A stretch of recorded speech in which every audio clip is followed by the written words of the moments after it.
step, to see to gauge public reaction and to prepare us for something that's coming damn soon.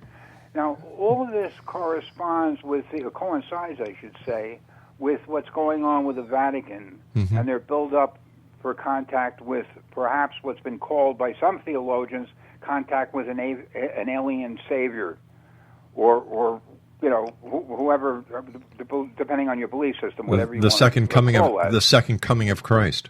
Yeah, and this blood moon, the blood moon that was just out last night. Yeah. This is the first time in like 2,000 years, and it falls on a Jewish holiday, Passover, and three more coming.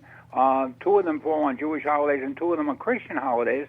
So I think that there's some, connection there. I don't know, I'm not a theologian, so I don't know exactly what it is, but I think it means something. They believe it means it signals the second coming. But if you look throughout history, Peter, no disrespect to any of our listeners who have different religious philosophical beliefs, but there have been so many prophecies of the second coming of Christ coming that how does anyone take any one of them now seriously? Well, that may be, but you don't. Wherever you look today, Rob, wherever you look, you see signs of what would appear to be the last days, in one sense or another. I mean, my God, here in New York City, just tonight, today it was like close to 70, and tonight it's in the upper 20s. Yeah.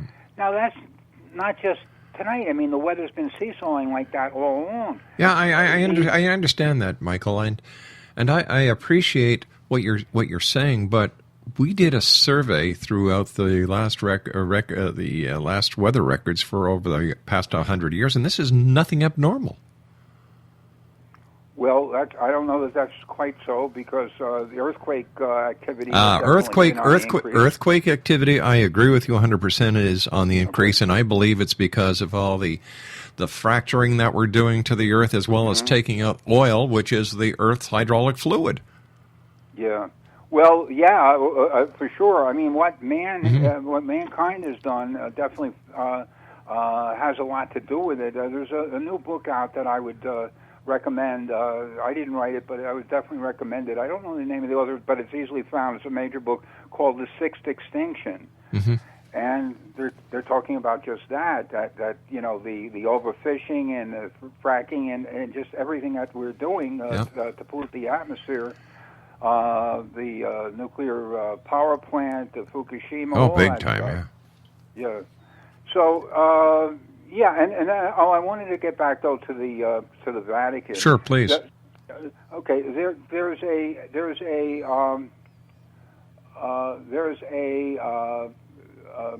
Vatican has an observatory at Mount Graham in Arizona, and it's a massive telescope. And they came in there, I think it was just a couple of years ago, and they really, kind of took it over.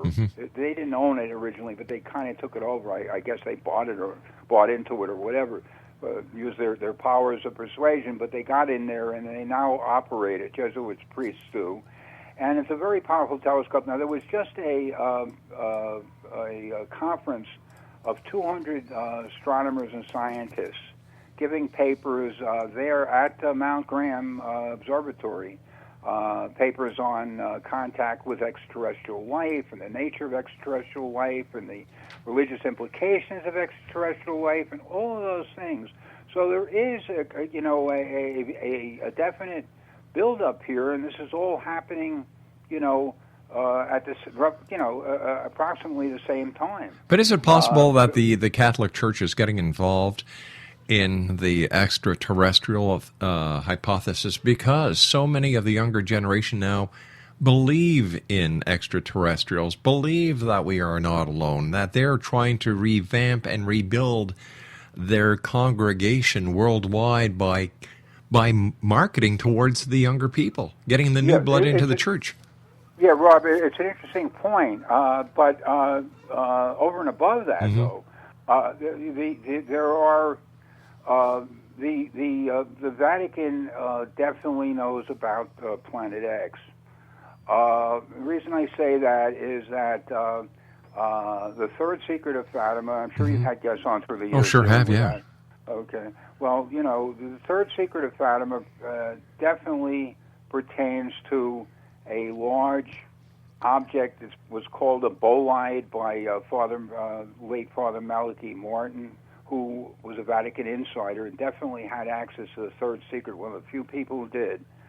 And he said that it has to do with this large bolide coming toward Earth, and Pope John Paul was quoted as saying on a separate occasion that in the instance of the reason that the Catholic Church did not divulge the third secret was what would be the point? It would only serve the cause of sensationalism, almost exactly in his words, because if there was something that was going to be responsible for a flood of biblical proportions, for wiping out millions of people and more in a matter of minutes, then they would not reveal it, and they haven't revealed it in all this time. I think that I should also mention that Zecharia Sitchin, my late friend, who wrote the books about the 12th planet and popularized the Planet X, was in Rome, and a man by the name of Father Balducci, who's high up demonologist, as a matter of fact, for the Catholic Church, drove 2 hours to hear Zecharia Sitchin's lecture about Planet X. So, I mean, there's definitely knowledge and interest and involvement by the Vatican with Planet X. Now, there's one thing more that I have to say that really ties into all this. And that, go ahead. Sitchin was said that Planet X, when it comes toward Earth, and he didn't, by the way, nobody knows how far away it is, and he thought that it could still be maybe up to 60 years away. Nonetheless, he said that as Planet X approaches, there would be a debris field that would accompany it. And that debris field would consist of meteors, asteroids, and comets. All right, stand by, Michael. You and I have to take my news break at the bottom of the hour. Exonation, Michael Luckman is our special guest. www.cosmicmajority.org. And Michael and I will be back on the other side of the news. And when we come back from the news break, we'll also hear from Elizabeth Joyce on her psychic and astrological projections for April the 14th to the 20th. My name is Rob McConnell. This is the X Zone. We'll be back on the other side of this news break. Don't go away. Are you considering calling a psychic to read your situation? Then consider David Champion, a psychic medium for more than 20 years with thousands of readings under his belt. David Champion will make you feel comfortable. He has proven to be honest and accurate. He's a straight shooter. There's no guesswork. What he sees is what you get. While he is a medium, most of the calls focus on relationships, not only love, but work, school, neighbors, and more. Need help with finding a job and preparing for the interview? Are you dealing with people who are obstacles in your path? For more information, go to davidchampion.com, $1.50 per minute paid by credit card with a minimum of 30 minutes.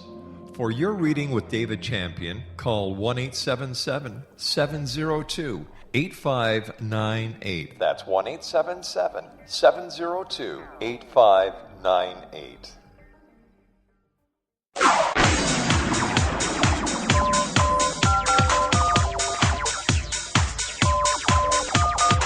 Now you can dial in to listen to the X Zone radio show from anywhere in the world with Rob McConnell 24/7, 365 by dialing 213-401-0080. That's 213-401-0080. If you have a mobile phone or landline, the X Zone radio show with Rob McConnell is now at your beck and call at 213-401-0080. That's 213-401-0080, 24/7, 365.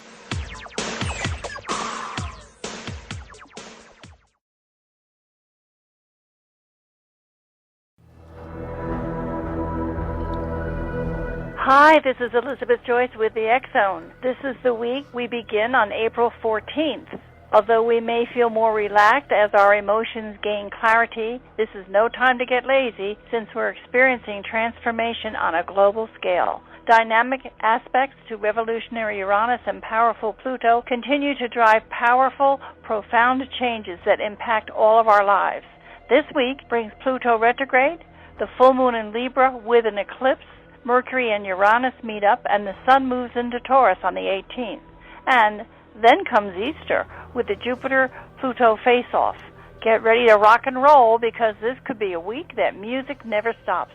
During the next 5 months, it's important to remember that although you may not always be able to control circumstances, you are always in control of how you react and respond to them.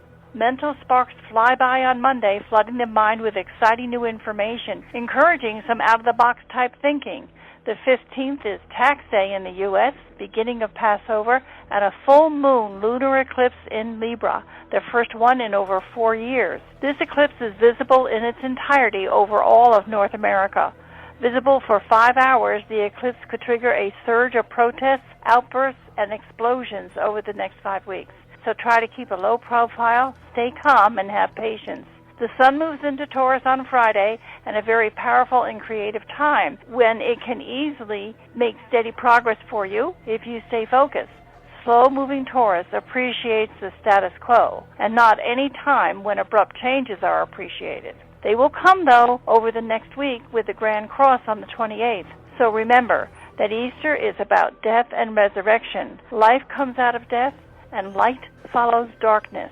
Your Jupiter benevolence is on the way to you. Get ready for change and open your arms and heart to your good.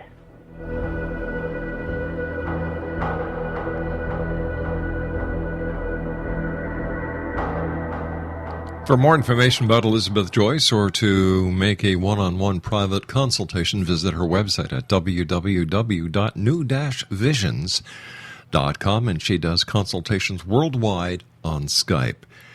My guest this hour, Exonation, the one and only Michael C. Luckman. His website is www.cosmicmajority.org. So when we're talking about Planet X, we've got the Vatican with their observatory. We've got the Vatican going to listen to the late Zecharia Sitchin, who was one of the most knowledgeable gentlemen when it comes to Planet X, the Anunnaki, and the Sumerian texts. What does this mean to you, Mike? Mike, you've been studying UFOs for years. You've been speaking to the who's who in the rock and roll about UFOs. You've done a lot of work studying the Planet X. You talked to Giorgio Tsoukalakis from Ancient Aliens. What does all this information that you've been fortunate enough to be part of bring you to what conclusion? Well, it's a very important question. I'll try my best to answer it. I think we are fortunate in one way to be living in what's going to be the most exciting, challenging, and revealing times. On the other hand, I do think that it is essentially the end times, whether you're religious or not. I think it does add up to that. But are they the end times as such, where the world will stop to exist, or is it the end times of the way we look at life, the way we look at religion, and the way we have perceived in the past our very own existence? Well, I think that song, "It's the End of the World as We Know It," pretty much sums it up. Everything is going to change. The changes are going to be very rough for most of us, it's a process. From my discussions with the Mayans, this whole thing about the end of the world on December 21st, 2012. That was really a set-up deal. I mean, I challenge any media organization, and they're the ones who put this story out, to tell me which Mayan or what is their source for that, phony claim. It was Terence McKinnon. It was Terence McKinnon. It was Terence McKinnon.